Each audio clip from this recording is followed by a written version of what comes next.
billion tax rewrite along party lines. One Republican, Senator Bob Corker of Tennessee, voted against the bill. Vice President Mike Pence provided a tie-breaking vote to pass an amendment offered by Senator Ted Cruz of Texas, which would allow people to use up to $10,000 a year from tax-advantaged 529 savings accounts to fund tuition at private and religious K-12 schools or certain educational expenses for homeschooled students. Democrats are crying foul over getting a revised, nearly 500-page bill just hours before being asked to vote on it. The revised bill includes a significant number of changes, including a modified version of the alternative minimum tax on wealthy individuals. Check out our live tracker to see how lawmakers voted on some of the amendments.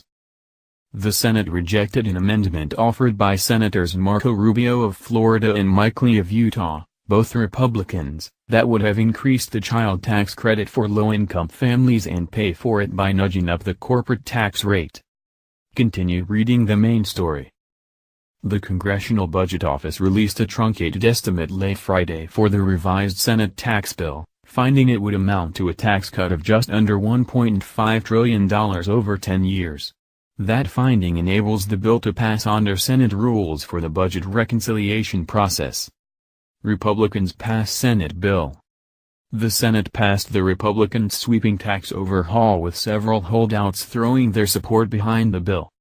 Senator Susan Collins of Maine, who was the last big holdout, said she would support the bill after changes she wanted were made to the legislation.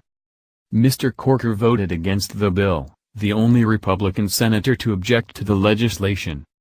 Party leaders also picked up the votes of three other holdouts, Jeff Flake of Arizona, Steve Daines of Montana and Ron Johnson of Wisconsin.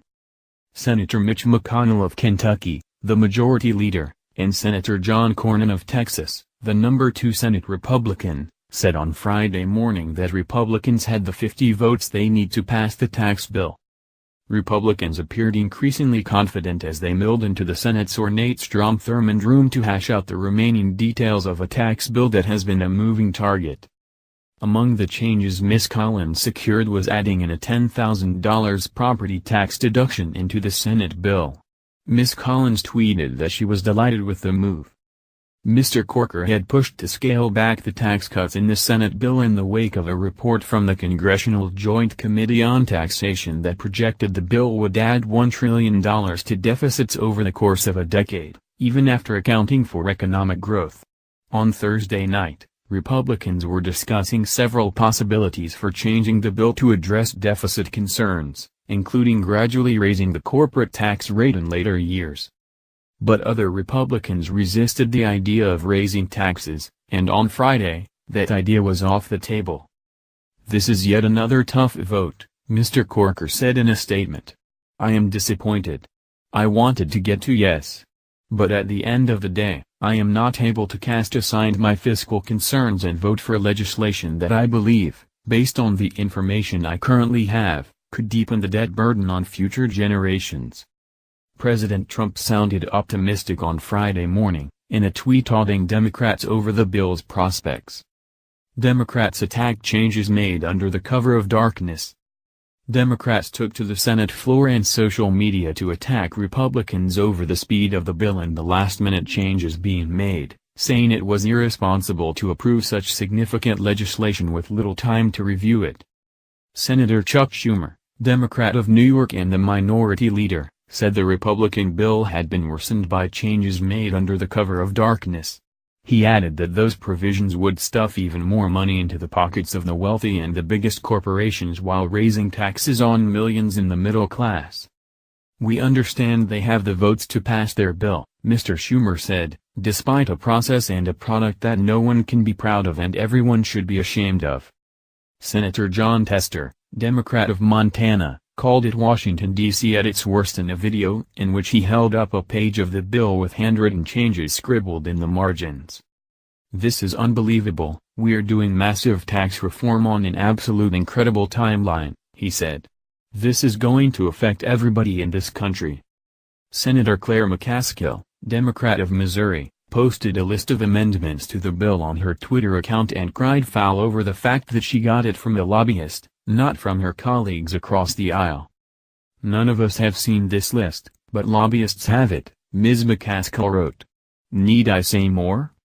Many of the last-minute changes were included to help convince a handful of holdout Republican senators, including Ms. Collins and Mr. Johnson, to throw their support behind the legislation. Others were included for reasons that left many Democrats crying foul. Child tax credit expansion amendment was rejected. In a closely watched vote, the Senate rejected an amendment that would have increased the child tax credit for low-income families while raising the corporate tax rate to 20.94%, from 20% as proposed in the tax bill. Mr. Rubio, who implored senators earlier in the day to allow the change since it would still be a reduction from the current corporate rate of 35%, was rebuffed by fellow lawmakers, who rejected the amendment in a 29-71 vote. Some changes were stricken. A controversial provision that would have allowed parents to begin saving tax-free for the college education of an unborn child has been stripped from the Senate tax bill. Republicans appear to have removed the provision after it was challenged by Democrats on parliamentary grounds, a Senate Democratic aide said. Two less controversial provisions were nixed or forced to be changed by the parliamentarian, who has broad power to determine which parts of a bill comply with the Senate budget reconciliation process. A provision that would have targeted some foreign airlines was eliminated. Another, which would have granted assistance to Mississippi River flooding victims in 2016, was forced to be expanded, to cover all victims of federally designated disasters that year. Party leaders gained 4 more votes on Friday. Mr. Daines and Mr. Johnson had objected to the bill because of how it treated pass-through businesses, whose profits are distributed to owners and taxed at individual rates. The Senate tax bill will now allow pass-through owners to deduct 23% of their business income as a way of lowering their taxes, up from 17.4% in the original Senate bill. After weeks of fighting for Main Street's businesses including Montana's farmers and ranchers, I've decided to support the Senate tax cut bill, which provides significant tax relief for Main Street businesses, Mr. Daines said in a statement on Friday morning. Mr. Johnson said in a statement he also supports the bill.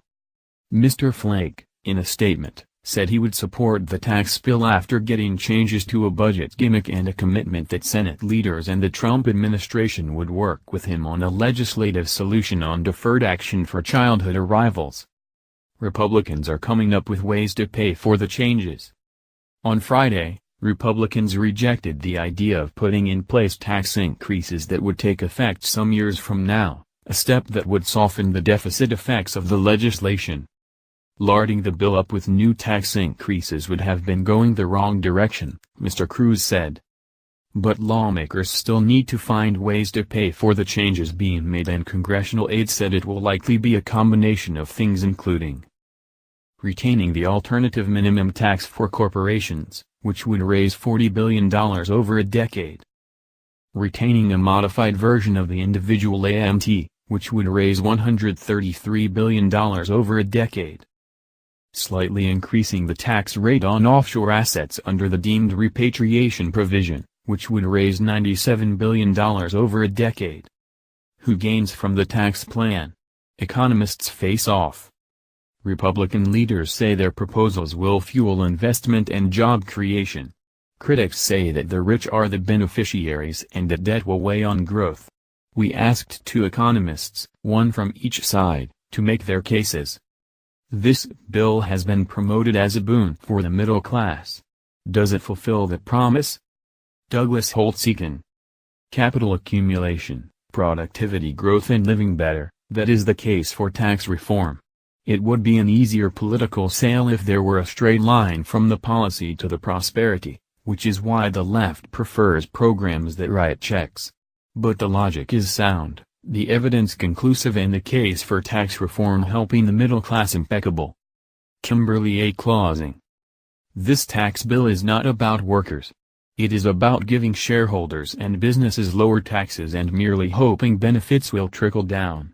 Instead, give workers any tax cuts, and rely on the strength of the middle class to bubble up, strengthening American business. Sound tax reform should not lose revenue, and it should not give the vast majority of benefits to those at the top. Read the full story. Another study says tax bill won't pay for itself. The Independent Tax Policy Center said on Friday that the Senate tax bill would add $1.2 trillion to federal deficits over 10 years, even after accounting for increased economic growth. That deficit estimate was slightly higher than the Congressional Joint Committee on Taxation projected on Thursday. The so-called dynamic score from the center found that the bill, as approved in the Finance Committee, would increase economic growth by 0.7% next year, but that its growth boost would fade over a decade, as deficits in federal debt increase. The center said those benefits would be larger if the economy was struggling, and not operating under low unemployment, because the economy is currently near full employment. The impact of increased demand on output would be smaller and diminish more quickly than it would if the economy were in recession. Republican senators have criticized the center's previous findings and largely dismissed the Joint Committee's analysis on Thursday. They say they expect much larger growth effects than the analyses have found. The Independent Tax Foundation, which typically finds higher growth effects from tax cuts, has not yet released an analysis of the bill after it underwent significant amendments in committee.